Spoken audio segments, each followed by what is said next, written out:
everyone, and welcome to another episode of All My Best Friends Are Digital, a podcast about video games and the stories they tell. My name is Caitlin Bailey, and I'm one of your hosts, and with me I have my co-host, Mark Bigney. Mark, what is up? What is up, Caitlin, is I feel deceived. So last episode we recorded, you let me talk for a while about the upcoming Terminator 2 game, and I had to learn from secret backdoor sources later on that despite your smiling and nodding during this discussion, this is, and I can't believe I'm saying this, you have not seen a single Terminator movie. This is correct. So you're confirming this scandalous truth. I am, yes. Wow. I think you should rectify this cultural lacuna as soon as humanly possible, if not sooner. I'll do my best, Mark. I promise. As always, we're going to start by talking about what we're currently playing. Then we are going to talk in our Gaming Opinions on Old School Funware segment, what we call GOOF, about Vagrant Story, a PlayStation-era RPG from Square.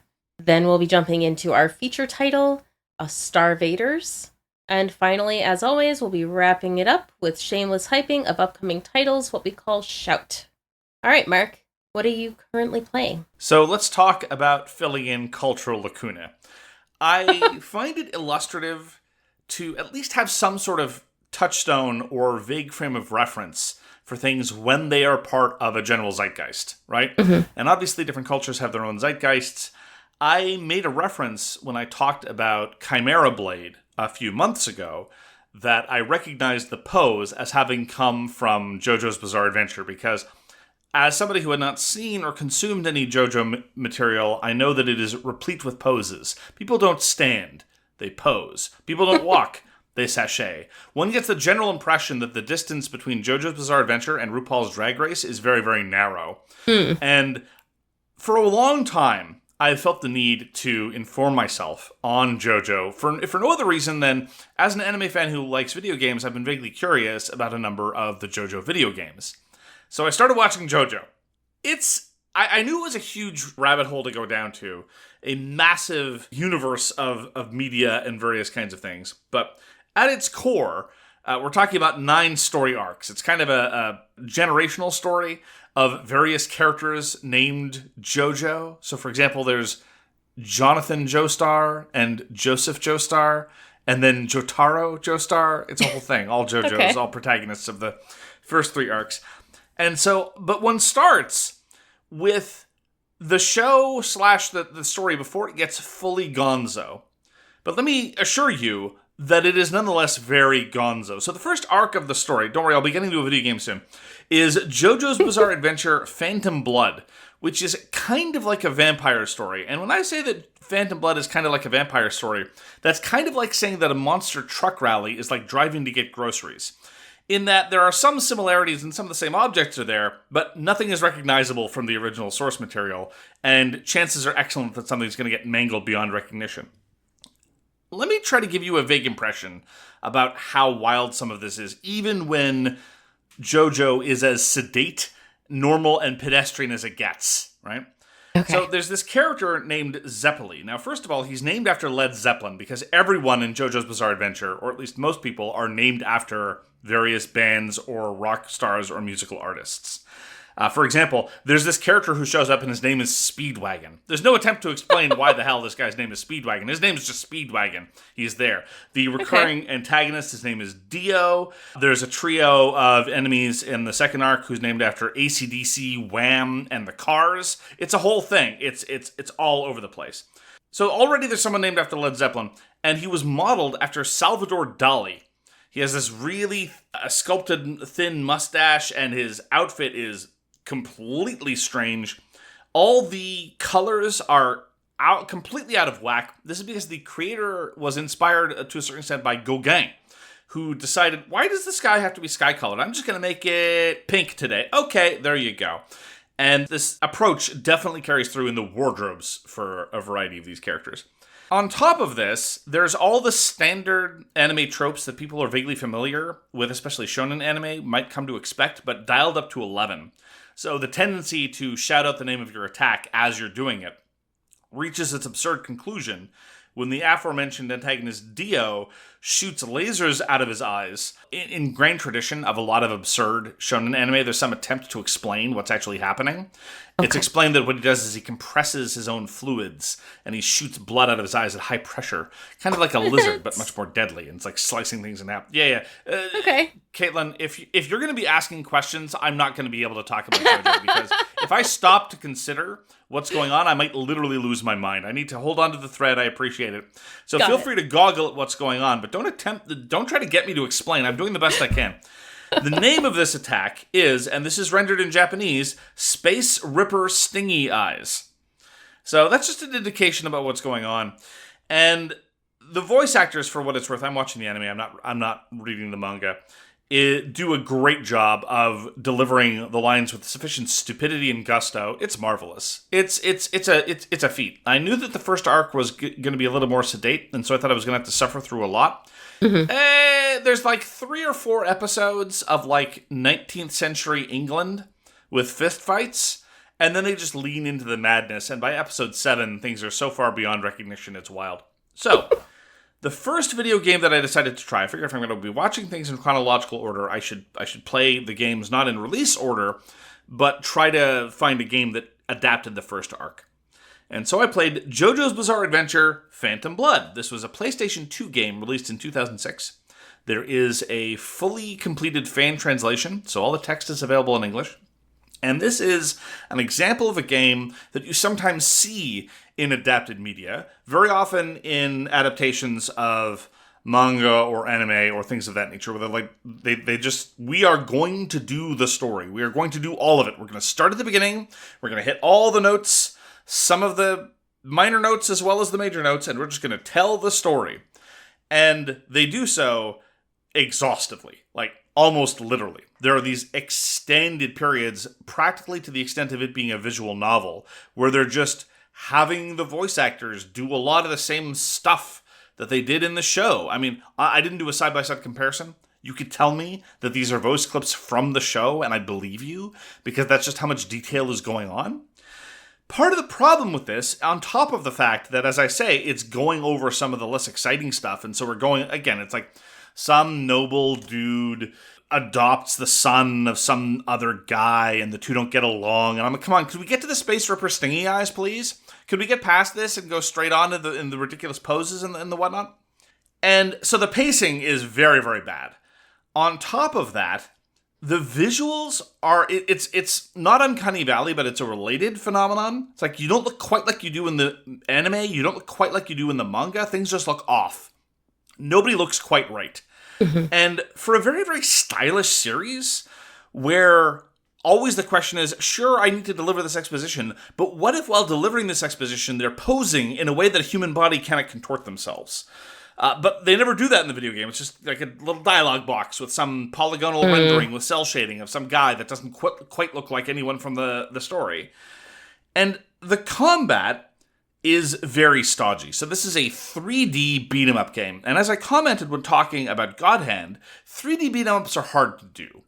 And generally speaking, there haven't been a whole lot of successes. The gameplay in Phantom Blood is very stodgy. Stodgy is the word that I would use to describe it, because it's full of hard knockdowns, which frankly is, a lot of games of that era had a lot of hard knockdowns. I mean, Street Fighter 4 is roughly of that era, and one of its big problems was a lot of hard knockdowns. It just kills the pacing outright, and is not particularly enjoyable when there's no ability to attack people on the ground. And in Phantom Blood, there is no ability to attack people on the ground. So here I do my combo. Everyone's grunting and screaming in a very satisfying way, like they do in the anime. I knock some dude down, and then I just get to stand there and wait for him to get back up, and wash, rinse, repeat. And sometimes when I'm fighting a larger crowd, I mean, again, it's hampered by being slavishly devoted to the events of the anime, so you're not in a position where you're going to be fighting a whole bunch of mooks much of the time. So there are some fights where you're fighting more than one individual, but usually it's something like 3 with like big fat health bars. And this doesn't really give a sense of pacing or things. Now, later on, I haven't gotten very, very far in it, because again, the pacing is so bad. There are elements of the story later on that I might think lend themselves relatively well to a beat-em-up game where you're fighting hordes of zombies. Dio turns people into zombies. Spoiler alert, I'm sorry. It's more than a 20-year-old story. You can deal. And maybe there's a bunch of zombies, and you're whipping out all these powers, and you're shouting out the name of your various overdrive attacks. The first JoJo special ability was called Sunset Overdrive, by the way. And then I could see that being good. You know, the moves do evolve as the story evolves. You get a little move set before every scene because JoJo learns to be a slightly more effective fighter. But anyway, I'm still in the boring sections, and I want to get to the fun stuff. I want to get to the really ridiculous stuff, but it's just taking its sweet time. It's like, no. We have to do the scene where you meet Speedwagon, even though Speedwagon doesn't really play a role in the show other than standing off to the side and repeating what you've already just seen. It's just a slog. I mean, just the gameplay itself, as well as the overall visual novel element, is just the least they could have done is capture the visual panache of the source material, or at least tried. Often it seems like they're not even trying. So I appreciate it's there as a way to dip my toe into the universe of various JoJo media. This is serving okay, but again, it's of a very particular genre of we need to tell the exact story the exact way it was told before. I'm like, yeah, I know, I've seen it. I saw the thing, and like, sure, like, let me do the fun bits, but why are you making me sit through all the exposition again? It's so strange. Some people like to consume media this way, I guess. I don't. Maybe if I had consumed Phantom Blood 20 years ago, or when it was originally published, or what have you, and I'd had the benefit of some years' distance between me and the experience, I'd be like, oh yeah, that's how it worked. That's how we met Speedwagon and that weird thing. That's how Zeppeli showed up the first time. But as it is, I'm just like, can we get to the good stuff, please? Which is not a good place to be when it comes to a video game. So that is my early experience with JoJo video games, Caitlin. Yeah, so I had no idea. So, okay, I didn't really start hearing about JoJo until maybe 2019, 2020. I had no idea that it was as old as it is, and that there's apparently a PlayStation 2 game. And like, oh, okay, cool. It's a very long-running series, but because it's an anthology, you can kind of dip in and out. In point of fact, when I talk about some of the later stuff, I'm actually going to complain about how the anthologization works. So my favorite character from the second arc shows up in the third arc as well, and he's unrecognizable. I don't mean physically, I just mean in terms of character. Okay. But don't worry, there will be more JoJo video games and more opportunity for me to talk about this very phenomenon. Wonderful. JoJo's a trip and a half. The thing that finally tipped me over to want to go get some firsthand JoJo experience was when I saw like the third random disconnected anime have characters quote JoJo all the time. Okay. Like, that's a strange amount of non-JoJo related properties that want to keep quoting things that happened in JoJo. So maybe I need to do a little JoJo. And a little JoJo turned into a lot of JoJo. Okay, yeah, I've been a little, I don't know if daunted is quite the right word, but to get into it, because I feel like when people talk about JoJo, they're talking about this experience that I can't even imagine, and they'll post GIFs and it'll be like, that looks weird, I don't understand. One of these days, maybe after Terminator, I'll try JoJo. Okay, well, here's my recommendation, both for you and listeners. I'm going to divide the world up into two kinds of people. Those who are categorically, in all circumstances, completely unable to consume anything but in strict chronological order. And then there's the second group of people, which I will call healthy people. If you are one of these healthy people and are ever able to do this, you can start with the second arc. Because you can start with whatever arc you want, actually, strictly speaking. But I would say start with the second arc because it is already pretty near peak madness when you're watching the second arc. And then you can go back and watch the first arc if you want. And yeah, they make some references like, oh, my grandmother was this person that was in the first show. It doesn't matter. It doesn't matter. It really doesn't matter. And so consequently, if you're ever comfortable skipping things and you're just curious to see if JoJo is your flavor of madness, you can start with the second arc, that is to say episode 10. Okay. If you're not willing to do that, then as I say, you're going to have to sock away about 4 or 5 episodes of pretty uninspired people punching each other stuff. Sure. But then it's not like the first season of Babylon 5, you have to watch it for the rest to make sense. It's more that it takes a while for it to find its rhythm. Mm-hmm. By the end of the first arc, episodes 7, 8, and 9, we're at full crazy. We were at peak JoJo, and, well, not even quite peak. There are various strata to peak JoJo. JoJo, like Grief, is best experienced in stages. I see. Too much JoJo at once, I think, might drive you insane, but suffice to say that if you're just curious and you've only got 20 minutes to spare, start episode 10, see if this is the kind of nonsense that you want to spend your time with, and that'll give you a good idea of the whole JoJo Bizarre Adventure thing. So I'm one of those idiots that played The Witcher in chronological order. Because I was like, well, obviously I have to play the first one before I play the second one, before I play the third one. Everybody's talking about the third one. I want to know what that's like. It was awful. It was awful. So, hopefully, I've learned my lesson. I mean, I feel like conscious me has learned the lesson. We'll see if the rest of me agrees. So, more on JoJo to follow. I'll try to be more brief next time. Now you at least have the table stakes of the overall thrust of JoJo's Bizarre Adventure. What have you been up to, Caitlin? So, I've been in a little bit of a gaming slump. Lately, I mostly just want to play Repo when I have spare time. And some of my unfinished single-player games just aren't calling to me. Metaphor Fantasio is, hanging heavy over my head. I know the rough time commitment that I need to get through to the end, and it just feels long enough. I'm like, oh man, I don't want to do that today. So I hear you. I wanted to find something that was less time involvement, and then I could also just, switch off the old brain. Enter Capybara Spa. So in Capybara Spa, there's no losing. You don't have to pay rent for your spa space. You don't have to worry about anything.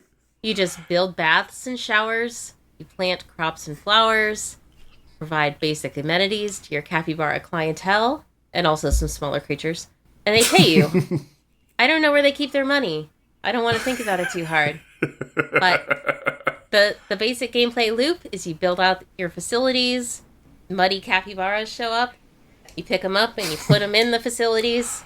Sometimes they're like, oh, I would like a strawberry to eat, or I want a bar of soap, or whatever, and you give it to them. And then eventually they're happy, and you can pick them up and put them on the ground, and they walk away. There's not a lot of game here. That's okay. It's what I needed. So you're a human running the Capybara Spa. I guess. I mean, you're more like a... I don't know. Perhaps you are a human, but you are not like a character at all. When you pick up a capybara, it's just, your mouse pointer picking up the capybara and placing it. So you don't really have a character. So there are levels, and as you level up, so basically you get experience by, giving capybaras baths, and also by, tidying up. Because, there will be, little weeds and rocks and stuff that appear on the bottom level of your spa. And you can click on those to get a little bit of experience. Most of the experience you get comes from actually taking care of the little rodent guys. You level up, you unlock new stuff. Eventually, you get to hire insects to be able to do certain tasks for you. I don't know how this works, because I don't think I've ever seen a butterfly that could pick up a lemon and deliver it to another creature. But that's what they do in Capybara Spa. So, yeah, it's cute. It's very chill. This is definitely, ultimate cozy as far as cozy goes, because you're doing work, but there's no Tom Nook showing up at your door demanding your next mortgage payment. It's just just turn off your brain and you make some capybaras happy. That was indeed the first thing I thought of when you said that you start off owning your property. I'm like, oh, there's no mendacious raccoon. Okay. Yes. So I taking a look at Capybara Spa on Steam, it does look adorable. It does look precisely the kind of cozy game that, although gestures towards work is leaning more into the cute visuals than the actual work. It doesn't look like you have to worry about anything remotely resembling vertical integration, because it's it's basically Factorio, but we put some pandas in there, so it's a cozy game now. It's like, what are you doing? Yeah. A lot of people want that. Don't get me wrong. A lot of people want that, but it's not for me. Definitely, yeah. I can't help but notice, though, I don't know if this is a fusion that you'd be interested in. there are a lot of hidden Capybara games. Hidden cap. What? They look a lot like, for example, there's hidden capybaras with orange, and it looks very much like the hidden cat games. I don't know if that's what you want to do. I don't know if you're interested in finding capybara or if you just want to engage in some commerce with capybara. It looks exactly like that. That's so cute. I mean, for $1.49, how can I say no? Well, there you go. Thank you, Mark. Because it doesn't look like the realm of capybara games is remotely as robust as cat, dog, or horse games. Certainly not. Because if you just look for capybara, you get some. There's a fair number of games involving capybara, but not nearly as many as those other more mainstream popular animals. Yeah. I would just like to point out that I am the hipster of capybaras. I've been into capybaras for like 35 years because there are capybaras in the Montreal Biodome. Oh, okay. The first biosphere that you go into in the Montreal Biodome is like a recreation of an Amazonian rainforest. And sure enough, there are capybaras right there. If anything, I would offer the following criticism to the Montreal Biodome, and I always have. You don't lead with capybara. There's nowhere to go but down when you start. No, seriously. No, absolutely. One of the last biospheres is the St. Lawrence Seaway.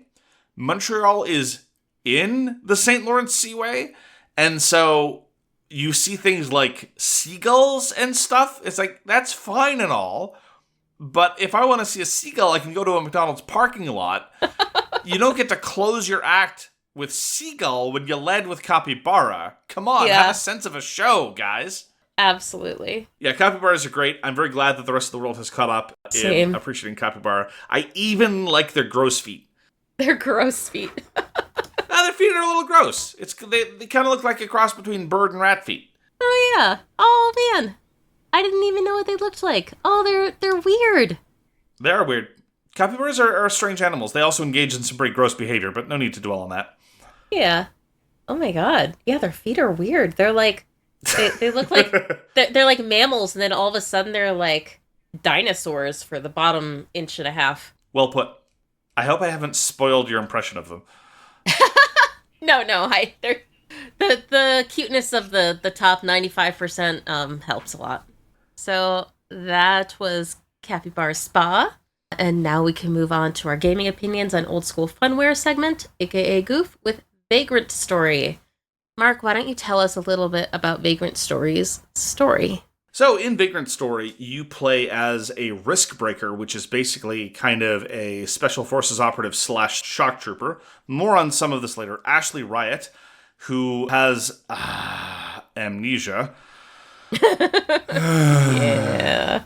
I suppose more on that later. Who is sent to investigate the kidnapping, terrorist excursion, cult activities, something. Anyway, there's this cult leader named Sidney Lostero, and he attacked some manor of a duke and kidnapped his son, and fled with some of the remnants of his cult to a magical city that was destroyed about a generation ago in a huge earthquake that killed pretty much everyone inside and warped and mutated some other things because that's where all the magic is. This is kind of a low fantasy world except for the aforementioned city of Le Monde, where there's a variety of strange magical forces that immediately start exerting a strange influence on everyone who shows up. And indeed, how people react to that and what develops as a consequence of that is a non-trivial element of the evolving narrative. For one thing, Ashley starts developing a very strange set of abilities, which he doesn't really remark on, but a number of other characters do. If anything, the amnesia, when it is not serving as a sort of plot device, which I will actually defend, unlike most instances of amnesia, the amnesia is used as kind of a gloss for how leveling works. Mm-hmm. Ashley's just remembering things that he always knew how to do. So when Ashley levels up and you give him a new chain ability, that's just something he always knew how to do. He forgot for a while, but now that he's leveled up, he's got it again. A whole bunch of strange things start happening. Allegiances are questioned. There's a whole bunch of conspiracies that are alluded to but never really developed in depth. And that is Vagrant Story. I didn't learn until very recently that Vagrant Story apparently takes place in Ivalice, which is the world of Final Fantasy Tactics. And if somebody had ever told me that, then I definitely would have played this in high school. So it's got the same character designer. It's got the same people doing the music. The producer is the same producer. It's Yasumi Matsuno. He did Final Fantasy XII as well, which I've never played, but I assume you have several times. I have not, actually. Oh, just the once? Or never? I've never played it. I played 10. I played 10-2. I literally do not believe you. I know. I played 10 and 10-2. 10.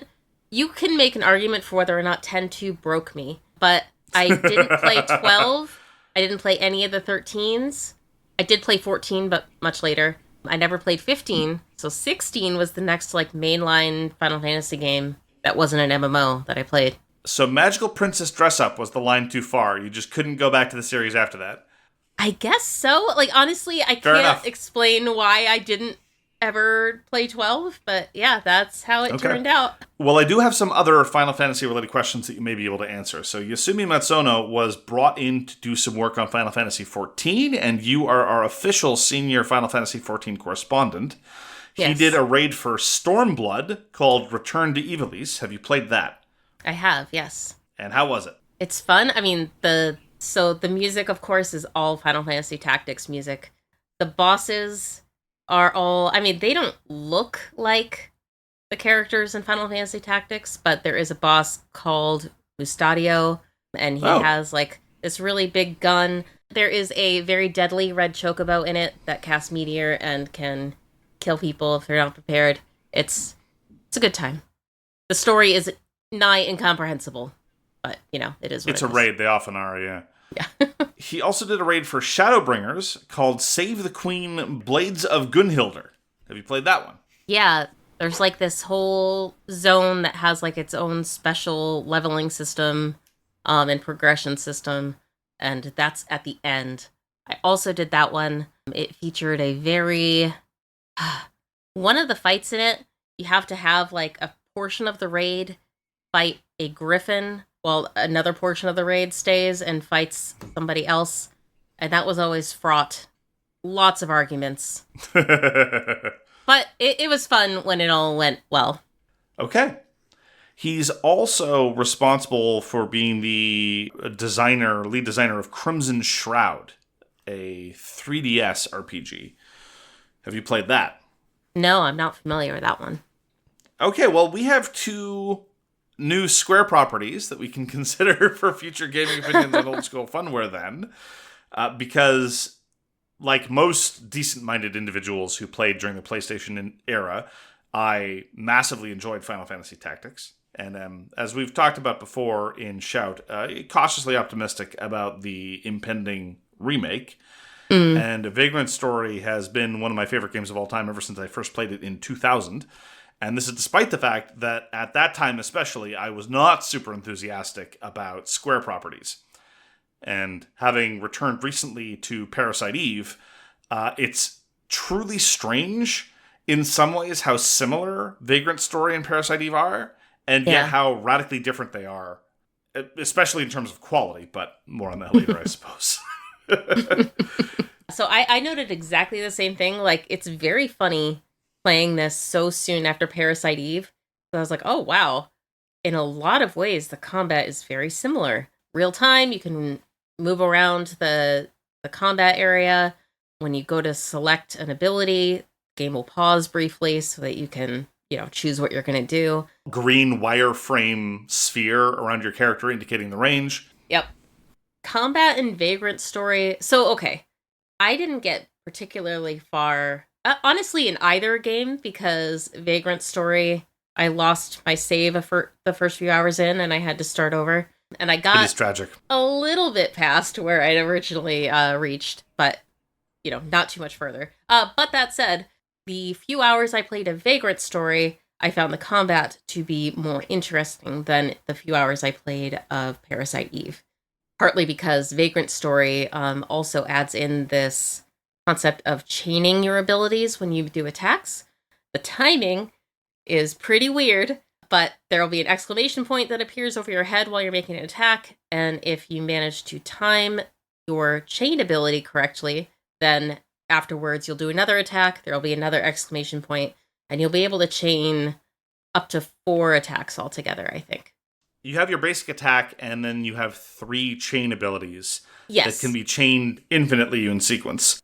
When you're attacked, you also can use a defensive ability. Exactly the same. There will be an exclamation point. If you time it correctly, you'll be able to use this defensive ability. Doing this also increases your risk, or doing any of these things, I believe, increases your risk. Vagrant Story wastes no time with the tutorial, which means you just have to kind of figure out what things do. Maybe read a manual. I don't know if it's in the manual. I didn't read it. Ain't nobody got time for that.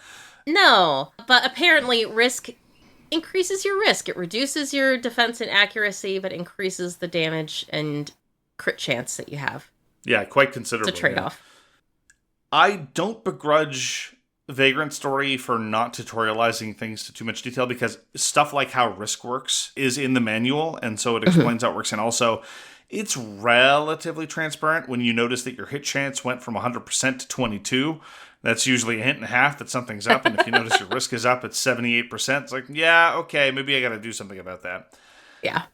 There are, however, like many games of its type, of its genre, especially of its era, but this has been true forever. There are a whole bunch of things that it doesn't talk about. Like, for example, we talked about chaining. Chaining is 100% necessary in the game. I'm sure it's theoretically possible. I'm sure some person has a no-chain speedrun somewhere where they spent 53 hours going through without chaining a single thing.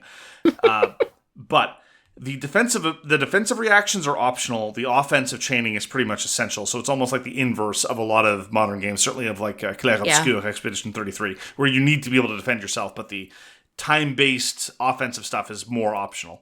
And that part's fine, but there is a crucial element. There's a stat that most enemies have called chain defense.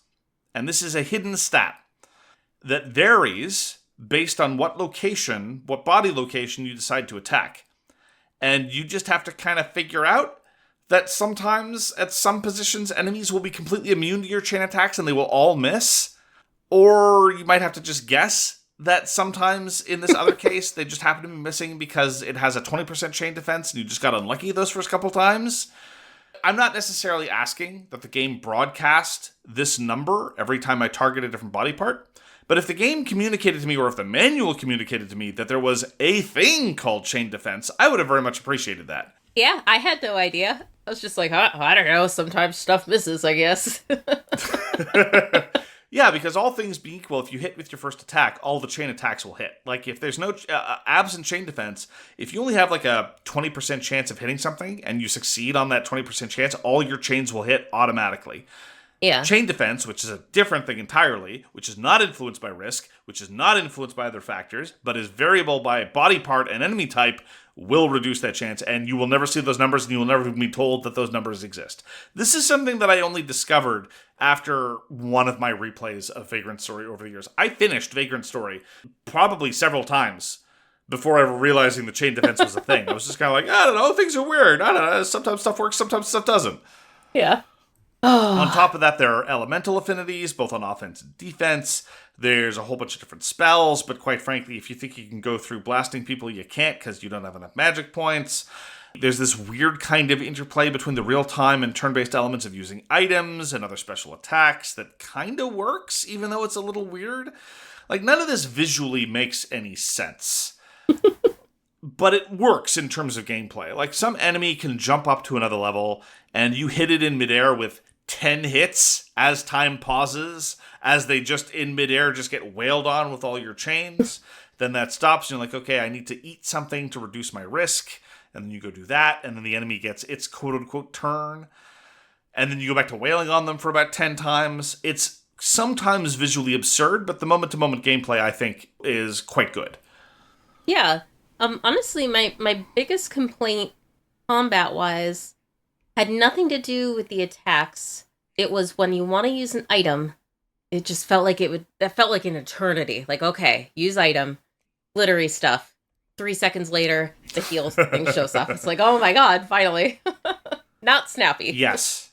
And given that especially as the second half, I'd say the second third of the game rolls around, it becomes expected that in order to deal with just random mooks, you might have to initiate a series of buffs on you and debuffs on the opponent.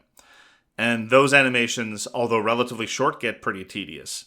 Yeah. On top of that, as you transition from the second third to roughly the third third, it is then further expected that for every type of opponent, you might be expected to, say, reconfigure what gems are attached to your weapon, or perhaps even change weapon type entirely. And that means you get to interact with one of our many foes from turn of the century gaming, clumsy menus. Yep. They're pretty bad. Much of the time you can ignore them. It's just those occasions where it's very clear that the combat system is telling you need to reconfigure all the time. It's like, why are you encouraging me to spend more time in these menus? They're not very well done. Yeah, the first time that I went to the items menu, I got, like, quote, lost, because I didn't realize that there's all these different tabs. So at first I was like, oh, wait, where are all the items that I've been picking up? I can't find them. Like, the whole thing, it's fine. Like, once you figure it out, it's not that bad, but the menus are just, they're clunky. They're not particularly fun to use. It's painful, but it's kind of part and parcel of games of that era. It is what it is. Yeah. What is completely out of step with games of that era is, I think, some people disagree with me on this one, the quality of the writing and the localization. Because this is the same studio. We complained endlessly about the dialogue in Parasite Eve. That was a couple years before this. The same team was the one who did the original Final Fantasy Tactics, and when it was localized, the translation was very, very fraught. Yeah. I maintain that the localization of Final Fantasy VII is atrocious, and is one of the things that gave me a very strong negative reaction. Vagrant Story has a fair bit of dialogue, none of it voiced, which I think is actually good. It's all rendered by text. It's in a kind of faux medieval tone that I often find obnoxious, but I think actually works in the context of Vagrant Story. Like, you get the occasional tiz, but it's not all over the place. It's not like a 12-year-old trying to sound like they're doing Shakespeare. It's just an occasional gloss to try to sell you on the world. And I think the writing and the characterization and the story is relentlessly amazing. I don't know how much of it you've seen, Caitlin.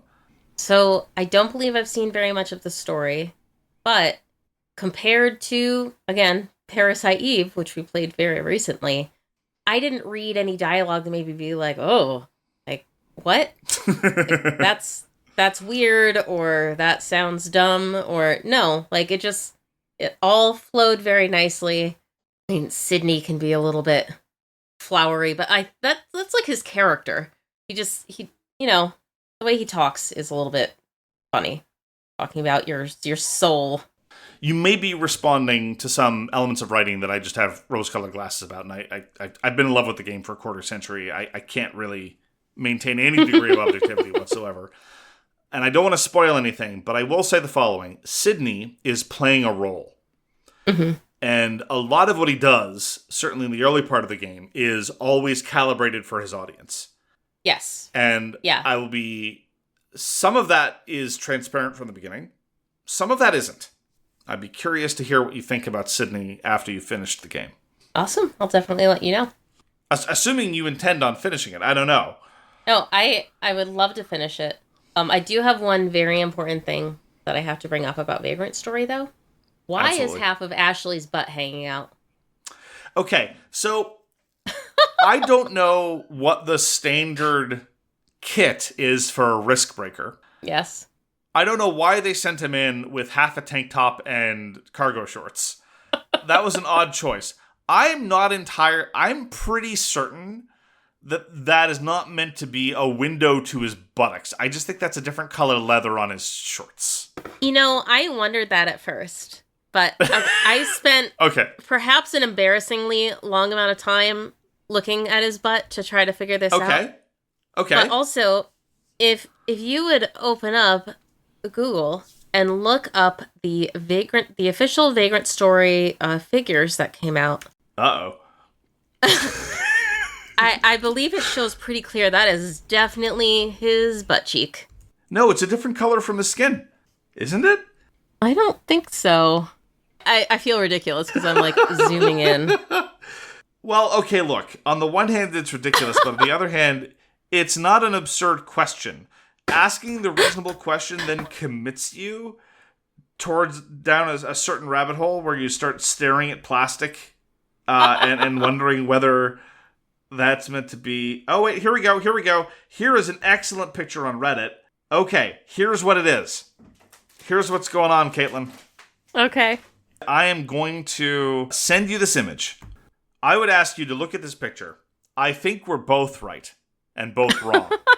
I was wrong in that the shorts do actually cease to be at a certain point.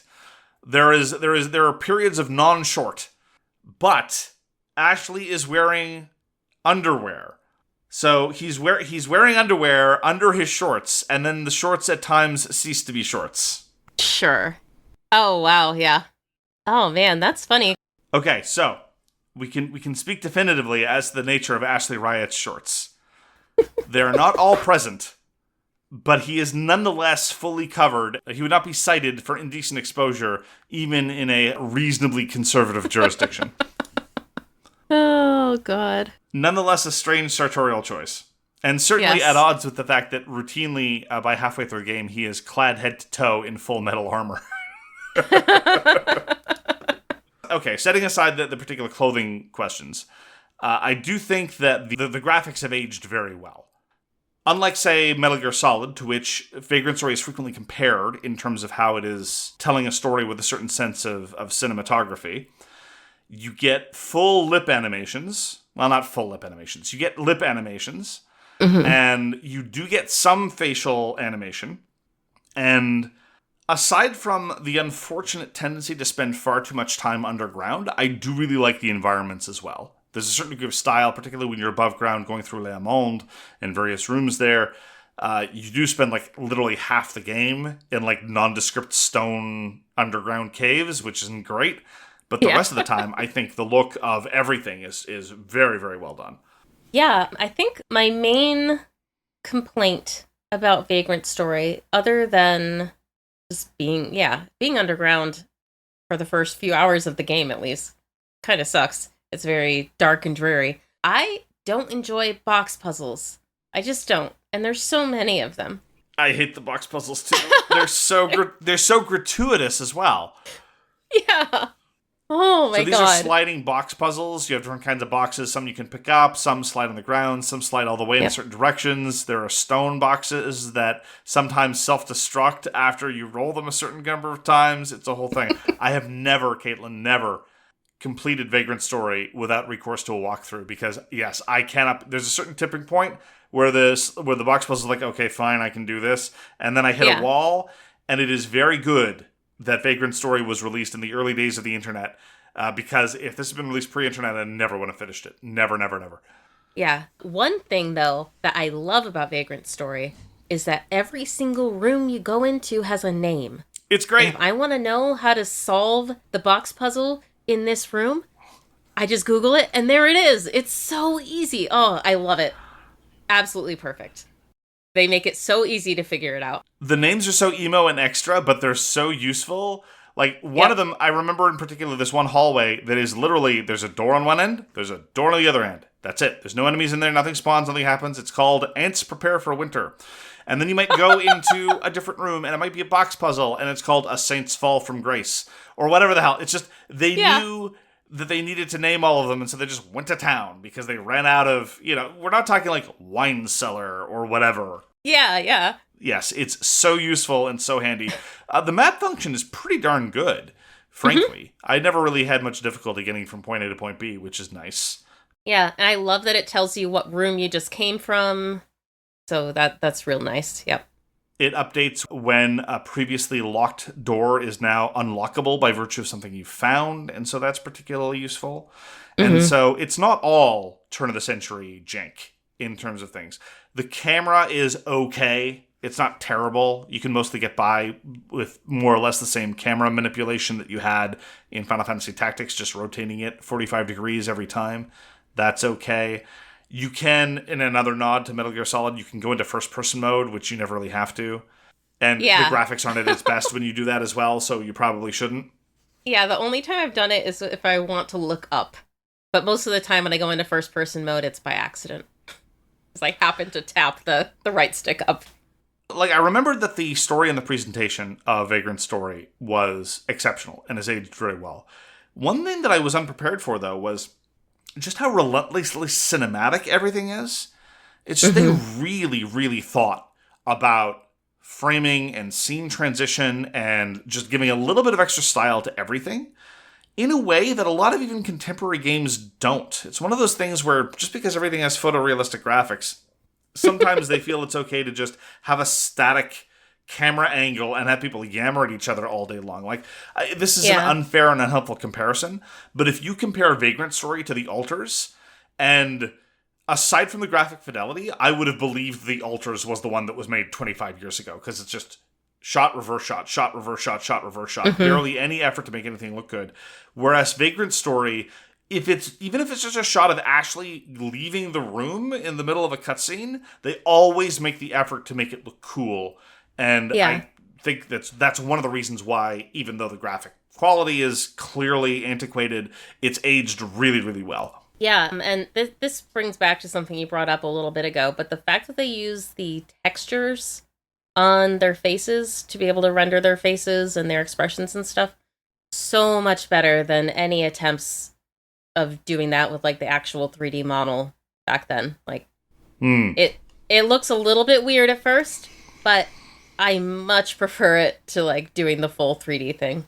It looks way better, in my opinion. There in particular, I think that's where the couple extra years of technological development can really kick in, right? Because there is a difference between games released in 96, 97, 98 versus 2000, 2001, 2002. So there, I think that is a question of better graphical engines, more familiarity with polygonal models, things of that nature. But, I mean, as far as I'm concerned, Vagrant Story is the total package. I mean, other than the clumsy menus, I will defend almost... and the box puzzles. Oh, my goodness. I just leave those out because I just do them with a walkthrough. Other than those elements, I think it's a very, very well-drawn world. It's very well done. It's also just very characteristic. Like, there's this tone. I think that's a good way to close it out in terms of some of the good details that it drops here and there. And this is true of Final Fantasy Tactics as well, but I think it's been refined in Vagrant Story.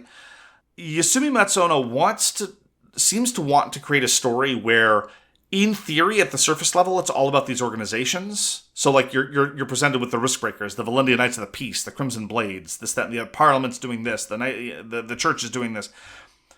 It's not about them. It's not about those organizations. It's about these specific people, because 9 times out of 10 of these stories, they're here as a representative of that organization, and then they immediately was like, yeah, but I'm pursuing my own agenda. And, that happened as well in Final Fantasy Tactics, but in Vagrant Story, I think it's definitely been intensified, because all of these different organizations really, really care about what's going on, but it's not about the organizations, it's about these really interesting people that are dealing with these challenges in their own way. And I just think it's kind of weird that he spends so much time setting up this world building, and there's world building that serves the backdrop of the game that is completely irrelevant. And then there's the world building in the actual game, which is relevant and which is much more fleshed out. Some of the story beats, some of the characters have stayed with me since the first time I played it. I adore Vagrant Story. I think it's fabulous. It is just so incredibly well done. And I think everyone should give it a shot. Yeah, that's Vagrant Story. We're going to take a quick break for some ads, and then we'll be back to talk about StarVaders. And we're back. All right, we're moving on to our feature title, StarVaders. It is a roguelite deck builder where you pilot a mech and fight off aliens. So, Mark, what did you think of StarVaders? I think it came from a team from Montreal. I think it was recommended to us by a listener from French Canada, and therefore I am predisposed to like it. So this is a genre that's been done to death, right? Indie roguelike deck builder thing. We've talked about Slay the Spire. We've talked about a number of others. And I engage with this genre with a certain amount of trepidation, because deck building writ large hasn't only just been done to death in PCs, it's also been done to death in the analog world. And I've been playing deck builders very regularly for almost 20 years now. Yeah. And so there's a lot, I've done a lot of deck building. And they're surprisingly hard to do really well. It's very easy to do like a functional basic thing, but it's hard to really make the game sing. And I often find that PC games don't often calibrate to my preferences when it comes to this particular subgenre. All of this having been said, I think StarVaders does an above average job at mostly everything. And so I was pleasantly surprised at pretty much everything that it does. I haven't been blown away by anything, and I don't know that a new game in the genre could. Like, I mean, I don't know, maybe Slay the Spire 2 is going to come out and, redefine the genre and reinvent itself. I don't know. But frankly, given how many games of this type that I've played and bounced off of, I was very pleasantly surprised by StarVaders. What about you, Caitlin? So I have not played nearly as many roguelite deck builders as you have, but I enjoyed myself while playing it. I would say that I don't necessarily have like this burning desire to get back to StarVaders after I've closed it, but while I'm playing, I'm having a great time. So not too much to complain about, honestly. I think that one of the things... So I was reading a little bit earlier today, and I think one of the things that I kind of missed is I used my chrono tokens a lot to do rerolls. But I kind of forgot that you can also use them to, like, redo something during combat, and I think that's probably quite important. You can rewind to the start of the turn, and what's weird, though, is unlike a lot of games where you can rewind to the start of the turn, you get a different hand. Yeah, so that is wild. It's a very strange redo because you're losing a lot of the determinism that you would normally get in a game of that type. And it is wild. It really throws me for a loop. It's like, oh, okay, well, I tried to play this hand and messed it up. Give me another hand and see what I can do with that instead, which is very different. And one of the ways in which I appreciate it, because, again, StarVaders doesn't reinvent the wheel. It does have a tactical grid-based movement system that is reminiscent of Space Invaders, hence StarVaders, because the enemies are coming from the top and they're descending slowly, and you want to prevent them from reaching the bottom. But let me just start with some of the aspects of StarVaders that are different from a lot of its contemporaries that I very much appreciate. I'm going to start with what I'm going to call transparency, because that was one of my criticisms about Monster Train. Very quickly, I would not be able to process the net effect of whatever it is that I was going to do. Any individual card play kind of entered into this large system whose details quickly eluded me. For what it's worth, it's also one of the reasons why I'm not a huge fan of Balatro. Balatro is a score attack game where I quickly lose any ability to calculate what my score is. And it's not that I demand to internalize all the details, but when there's that much math involved and I lose all grasp of what various mathing might math, I quickly cease deriving much benefit from math. But in StarVaders, even when I'm building these very, very complicated turns, I understand why things are happening the way they happen. I might forget about a modifier or two. It's like, oh, that card was upgraded in a weird way, or oh, that alien had an ability. But when the moment it resolves, I'm like, oh yeah, that's why it worked out that way. As opposed to so many other deck builders where I shrug and say, I don't know, I played a card and the thing happened. I completely agree. One place in particular where it bit me a handful of times, but I was never confused after the fact, was the cards that if you use another card with the word fire in it, those also fire. Yes. So I would fire at a single enemy in front of me, and then it would waste all my other bullets, and I'd be like, oh, cool. That was not on purpose. That leads to another element that I was somewhat surprised by. I was initially, when I kind of got a grasp of the meta progression, I was a little bit concerned about the difficulty scaling on the one hand and the level of variety on the other. So let's talk about the variety. There are only, quote unquote, 3 different mechs. And when I saw that unlocking the third mech was going to be pretty far removed, I'm like, oh, that doesn't sound like I'm going to get much mileage out of it. But each mech has a variety of different pilots. And the pilots are effectively entirely different characters unto themselves. There's kind of a vague theoretical connection between how the different pilots play, but in practice, they feel really different from each other. So you mentioned one of the pilots of the starting mech who pretty much only fires straight up, but when they fire straight up, they fire a lot, versus the starting pilot who has a whole bunch of fire cards that fire at weird angles. And so it's more about finding your spots and chaining a bunch of different things, as opposed to the other pilots who need to move more, because they can't really launch more than one attack from a given space. And so already the firing patterns influence a whole bunch about how you play, and that touches on their starting decks, that touches on their starting artifacts, And so, yeah, it's the same mech, but it plays completely differently. And so the moment I saw how different a pilot was from each other, all my concerns about variety were immediately allayed. Yeah, I was definitely not expecting the second pilot to be so different from the first pilot. And I didn't unlock any further ones after that. And I think I can attribute part of this to, I would think that I had a good deck, and then I have a couple bad hands, and I didn't use my chrono tokens to rewind. So I would end up losing at a point where it's like, okay, if I'd played that differently, I probably could have won. So that's definitely something I'll try to keep in mind, like if and when I go back to StarVaders. But I really like heat, the way that they do that instead of just having mana that you spend or whatever. Because you have, by default, I think you have 3 heat. Cards tend to cost 1 to 3, but usually 1 or 2 heat. Sometimes 0. Sometimes 0, yes, that's true. And you can go over your amount of heat. So once you max out, you could play another card if you want. If you do, it probably means that a card is going to be burnt, which means you'll be able to use it this time, but then it's going to be burnt, and you're not going to be able to use it again. It's just basically a dead card in your hand. But some of the characters have ways to unburn cards, and I thought that was really interesting. I really like this little bit of kind of press your luck that can come in. And I think at one point I also got an artifact that was really cool where my turn doesn't end as soon as I go over on heat. So I could just burn not my whole deck, but I could burn a bunch of cards at once if I wanted. I thought it was really neat. And that heat mechanic is the thing that is connected to the first mech.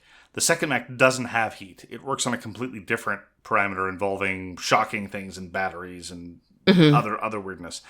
But both that heat element, the ability to go over your normal action limit, and the chrono token element serve as a really clever way to balance one of the key problems that you often have in these deck builders, which is, in this particular case, you broadly speaking, if you really want to boil down how cards work, they more or less do one of 2 things. They're either movement or attack, broadly speaking.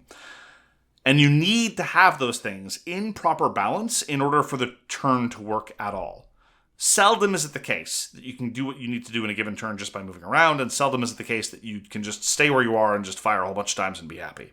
But, and this is something I complain about a lot in the context of deck builders are fundamentally very random in terms of the composition of a given hand that you're going to have. And so you need to have something to deal with that. This is not unique to StarVaders. In StarVaders, it's movement versus attack. In Slay the Spire, for example, it's attack versus block. In the context of Monster Train, it's kind of like units versus actions. There's always these balances that need to be struck, even when you boil it down to the nth degree. But StarVaders has clever things to deal with that.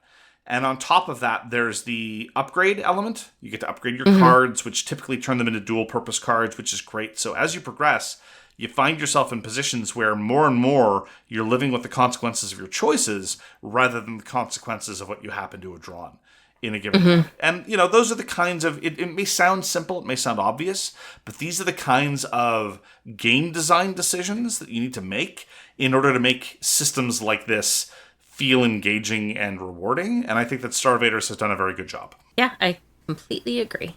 So I want to talk about another thing where games of this type often leave me disappointed, and that's the pacing. Because if a run is too long, that can be a bit of a drag. If the encounters are too drawn out. I was a little disappointed when I played the first kind of encounter and I won. I'm like, this is weird. And this, I think, is partially because they do a relatively bad job of labeling the difficulty levels. They start you out on a tutorial. I'm not saying that everyone should be able to win the first encounter, but that is not the expected difficulty level of the game. Yeah. It doesn't punish you as hard as a lot of other roguelikes do right from the outset. It's not like Hades. It's not like even Slay the Spire, where you're expected to just get hammered for the first few times. Winning your first time out is definitely doable, but then you realize far sooner than you do in most other roguelikes, winning isn't really winning. Your princess is in another castle. Go on and go to it. So I was initially very disappointed by the pacing, but as it goes on, I think the difficulty is ramping up relatively well, and it's introducing new stuff at a pretty reasonable rate. I'm getting new cards, new artifacts, new pilots, at roughly a level I would appreciate. And again, although a given run may be pretty long, you get these individual little encounters that are pretty satisfying in their own right, And so if I've Yeah. got 5 to 10 minutes to kill, like you, I haven't really felt the urge. Like, I haven't really been pulled magnetically back. But the knowledge that a given encounter is only going to take 5 to 10 minutes has been reason enough for me to load up StarVaders when otherwise I might not. Same. Yep, absolutely.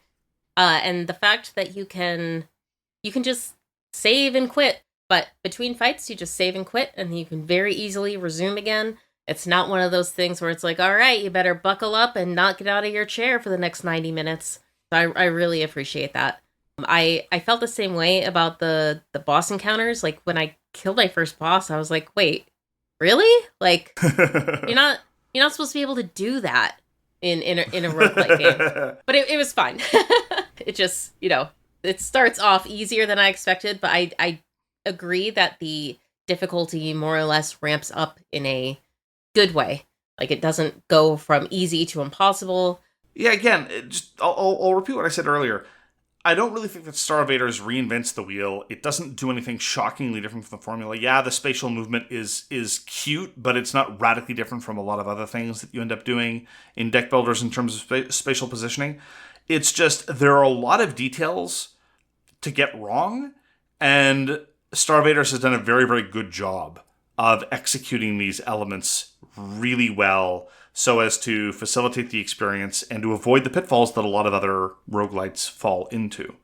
Mm-hmm. And on top of that, the whole issue of the math being transparent is very much a personal preference, but it's something that I appreciate. It's the universe of variables is just the right size for my taste and for my cognitive load for playing a PC game of this type. Yeah, and I really appreciate when you hover over a card, it shows you what bullets are going to be fired, what direction, what they're going to hit. That's really nice, like not having to kind of geometry, like all of it out in my head. And you can right-click on the card, and then it'll explain all the keywords that happen to be mentioned on that card. Or if it spawns another card, you can right-click the card. If an artifact or a card keys off of certain types of cards and you're wondering about whether adding it to your repertoire, it will tell you what cards or things it will synergize with. Like, for example, you might be able to upgrade a card that says, play this card and then all your zero-cost cards from your discard pile go back into your hand. Well, I need to know what my deck looks like, so rather than having to page in through another page, I can just see under that, it just lists all my zero-cost cards. And I can mouse over them and get more information, etc., etc. Yeah, again, just all the little details add up to making StarVaders a really solid offering. Yeah, you can really tell that they paid attention to some quality of life improvements. So, big fan. There's one area, though, and I was thinking about this in terms of, again, the recent deck building roguelites that I've played over the past few years, and I asked, is it my favorite? And the answer is no. I prefer Cobalt Core. And that is because Cobalt Core does some of the same things, like it introduces variety in kind of some of the same ways, like new pilots introduce new cards into your deck. And at the start of a run, you don't pick a mech and a pilot, you pick which pilots you're going to be going with, and they determine the kind of mechanisms that you're going to be playing around with. Like, for example, one of the pilots messes around with drones. And so if you don't include that pilot in your starting repertoire, you probably won't be messing around with drones much. And gives you a similar sense of variety, and it does a lot of other things really well, etc., etc. But the one thing that Cobalt Core has, and why I'm going into detail about it here, is because it's got a lot more personality. By which I mean the writing is better. I care about the characters. The ending legit choked me up, which completely threw me for a loop I never would have imagined. Yeah. And it's a better realized universe with more personality in it. StarVaders has great gameplay, but I don't really care about anything that's happening. I don't care about the people. The pilots I find interesting mechanically, but not in terms of personality. There are cutscenes, kind of. I genuinely don't care about them. I don't know how you feel about them, Caitlin. No, I feel the same way, because I play... so you play Roxy first. She's the first pilot that you have. And there's some scene where she's talking about, like, how, like, I don't know, she has to go out there, and her parents are out there, but then her parents are dead, and it's like, oh, that's a bummer. I don't really know anything about you, so this is a little awkward. I'm sorry. Yeah, that's great about your dead parents and all, Roxy, but how do your cards work? Yeah. Yeah, so it's not painful writing, it's just none of it moves me. And frankly, you talked about how StarVaders you thought was well done, but not really compelling. It wasn't crawling under your skin. It wasn't, I'm putting words in your mouth now. It wasn't driving you to go back to it. Yeah. Although all the time you spend with it is enjoyable. And I think that stuff like a well-rendered universe, characters you care about, stuff like that, that additional narrative element, attention to that is one of the ways that a game can really grab you. And yeah, exactly. with a slightly better developed narrative and with more personality to the characters involved, I really think that StarVaders could have been like that. But as it is, it's just really solid and mechanically well thought out. Which is not nothing. Yeah. So, that was StarVaders, and now we'll move on to some shameless hyping of upcoming titles, what we call Shout. Mark, what are you hoping to shout out today? Gonna be cheating again. Oh, no. It's gonna be a controller. So one of the big problems with the controllers is that the naming schemes tend to be absolutely terrible, and so it's difficult to keep track of them. So 8-Bit Dough is particularly guilty of this. They have about 6 or 7 different controllers called Ultimate, which is not helpful. Yeah, it's a lot. I've never really been interested in the Ultimate line because my desires for controller are very, very, very particular, which is I want it to have a membrane D-pad, and I want the D-pad to be above the left analog stick. In other words, I want it to be a DualShock controller with a slightly better D-pad. And I mean a DualShock 4 or earlier, not that 5 nonsense. Woof. We actually have a mutual friend of ours. He finds the DualShock 5 literally painful to hold. And I'm not in that position, but I don't like what they've done with the ergonomics with the 5. But anyway, most contemporary gamepads, though, that are third-party are in the Xbox layout. It's just the way of the world. And generally those with the Xbox layout have what are called micro switch or dome switch inputs as opposed to membrane inputs. I don't know if you're familiar with the difference, but anybody who's used an old style Super Nintendo D-pad or a PlayStation pad, that's a membrane D-pad.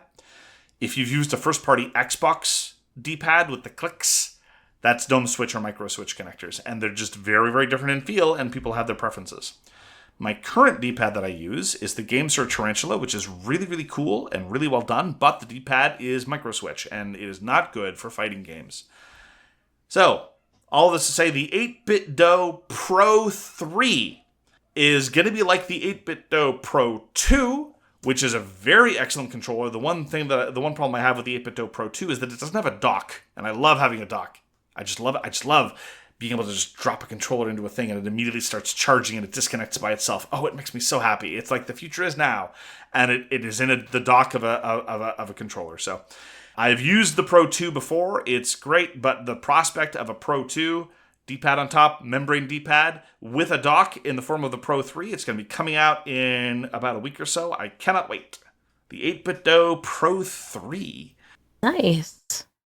I think I just bought one of the Pro 2s to play. Actually, I've been using it to play Vagrant Story because I got 8-Bit Dough also has like a Bluetooth or wireless like PlayStation controller connector, so that you can use a more modern controller because obviously nowadays you sit a lot further away from the TV than you used to, because TVs are big. So yeah, I've been playing with I think the Pro 2. I don't know.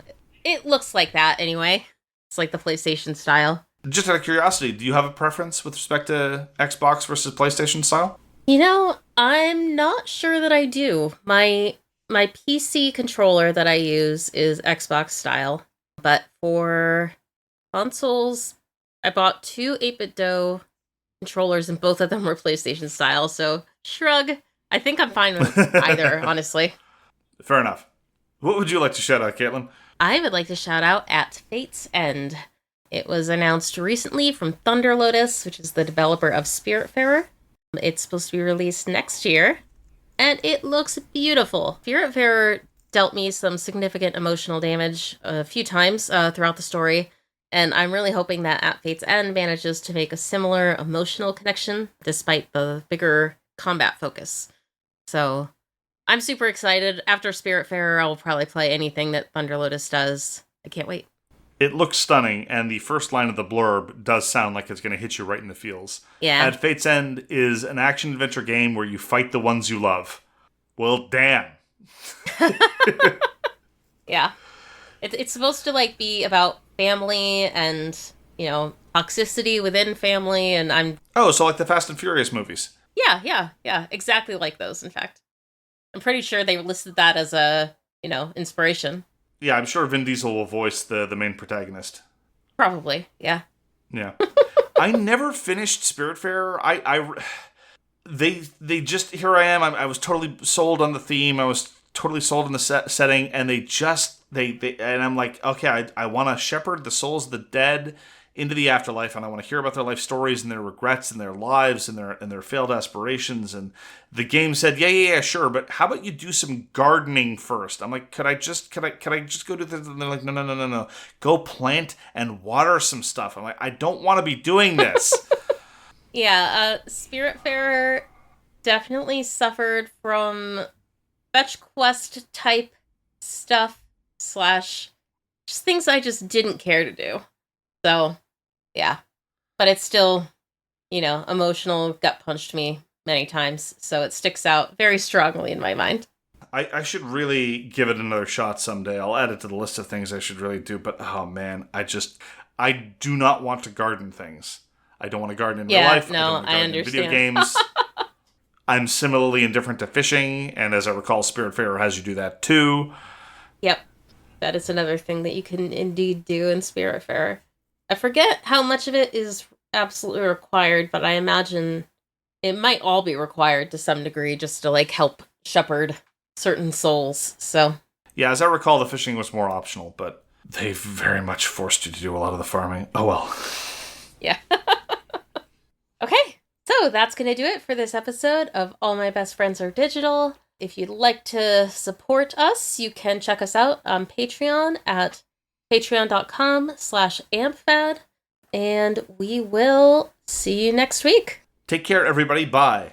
Thank you so much for listening. If you'd like to get in touch, you can reach us at allmybestfriendsaredigital@gmail.com. Hope to see you again soon.